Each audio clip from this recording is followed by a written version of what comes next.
Hey, exciting news, or interesting news in that matter. So a while back, I applied for the ICLR Gram workshop, which is basically a workshop pertaining to latent spaces and improving models for geometric purposes. So my work was more so extending the idea of training a model without a large data set and creating without a data set or data in general and creating a structured latent space. Really cool idea. The issue though is that it was much more of a proposal because I did not get my experimental results in time because there's still some stuff I was working on. So I submitted that their prayer and got my results back today in terms of if I got accepted or denied. The way it works, you have a couple judges and they kind of like judge the paper and give their thought. Um and I got rejected. All the judges gave a reject. Most of them were four, so I think it's out of like a 1 2 6 system, and like six is a high accept. So four is like, oh, it's good but not good enough maybe. I don't know. But there was only 1 3 and there was like 2 4, so that was pretty good. And to be fair, a lot of the comments were pertaining to the whole idea of that was much it was more of a proposal rather than like an actual thing that has experiments. I thought I saw a really good comment that put it best where it's like this isn't really reproducible. There's not like there's barely anything to reproduce. It's much more of an idea. I think that's why I'm personally like I'm not even offended by the things like that's it makes sense from their end. I think though it makes me happy though, because like my first workshop submission, so it's like okay, you did one, and now you have a couple more to go. I think it's also nice to know because um, with something like this, with a career like this, I don't imagine it being easy. I imagine it being something that takes time and hard work. So I think I'm more than willing to put that hard work in. In terms of another thing, a while back, I think last week or 2 weeks ago, I applied to the startup shell at UMD. It's basically a startup accelerator. So I applied to that, got the news back at the same time as the ICLR Gram workshop. I also didn't get it for that one.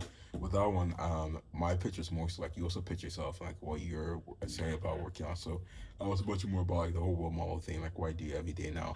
I just went about 3D, 4D world models, like a whole market breakdown of like why this would be the right time for like a 3D/4D world model and who the biggest competitors are and like how, what the market is and all of that. Didn't get in. I think, in all fairness, I'll break it down to reasons I don't think I got in. I think one, I just didn't sell it well enough. I know why I'm excited about world models, but I can't assume everyone like sees the same thing I'm seeing, right? It's like, and sometimes that can be difficult. Like sometimes you could really be seeing vibranium right in front of you, and another person is saying it's just a rock, right? But I think that's your job to not go sell it to them because they're the ones investing. You can't just say, "Oh, I have a startup and none of my VCs or investors really know what I'm doing." Like that's your job. I think the second thing though, I think the second thing is that it's much more a lot of the steps I saw from their batches were much more agentic focused. So it's less hardware, it was less it's basically just AI agents in a good and bad in a good way, not like a bad way. So I think it was more of a mismatch there, but I think I could have done a better job selling the idea to them in terms of the application. Um, but it is what it is. I think the biggest thing there was largely I was trying to get access to the physical location because it's a really cool office, but I don't think there was any research that I necessarily needed at this point in my personal venture for this idea.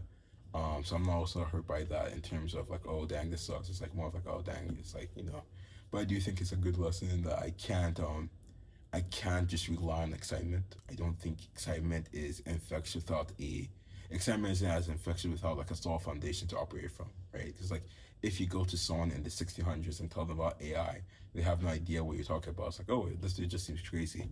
Um, so I do think I had to do that more in terms of communicating. Even with my comms class today, I had to do my presentation on the whole world model thing and like breaking out 3D and 3D/4D and video based world models. I like what I had to do is really just decompose into the most digestible bytes because there's a lot of cool stuff I can easily get into, right?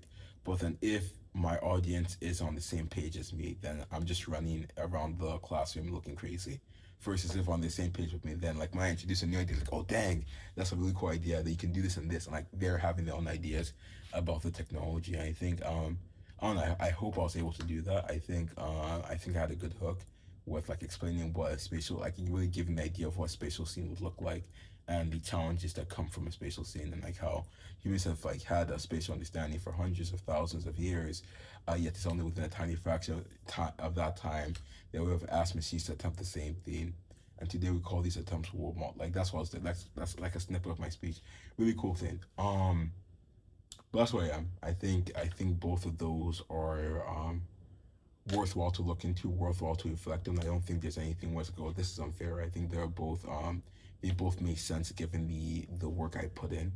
Um, I really do hope to improve from that.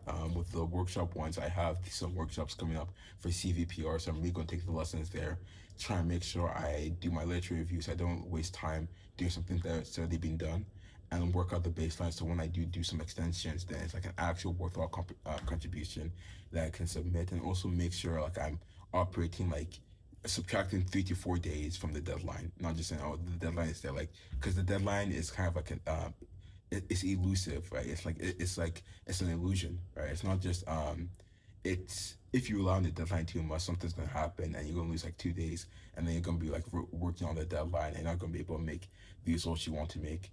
With the startup one, I think I'm fine there. There's nothing necessarily startup wise that I think is very important or urgent right now. I think right now is just much more getting a solid base, an MVP or something that I can actually say, hey, here's a proof of concept for this 3D/4D thing.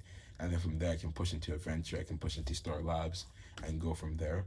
Um, but I do think, in terms of the communication of the idea of world models, I do think I really want to do a TED talk on this. I think there's not been a TED talk on world models. Faithfully did a TED talk on spatial intelligence, not world models. So there actually has not been one. I checked, and I think that it might be a really cool opportunity for me to do one because I already did a TEDx talk. By the time I did my TEDx talk, I decided to do about Project Phillips and where I should document every day of your life and the benefits of all of that. But now I think I fully like now I did the idea. I really want to really jump into. I really want to get people into another cool idea that I'm really passionate about. So I think I'm going to try and submit a TEDx, sorry, not TEDx, a TED Talk proposal, and hopefully I get it. And just to be clear, there's a distinction between TEDx and TED Talk. So I did TEDx, and now the next thing I want to do is a TED Talk. So we'll see how that goes. I do think it's a really great opportunity for me to improve my speech. I think I talk really fast. I think my enunciation suffers as a result. Um, so that will also be a really cool opportunity. Um, but yeah, I think that's where I am with all those stuff. Really excited to jump back into it. I'm happy that I've learned how to not take losses too personally in terms of wasting my time. It's like, oh dang, this sucks. I'm gonna go cry in my room or something, and just like say, okay, these are the results. These are the information.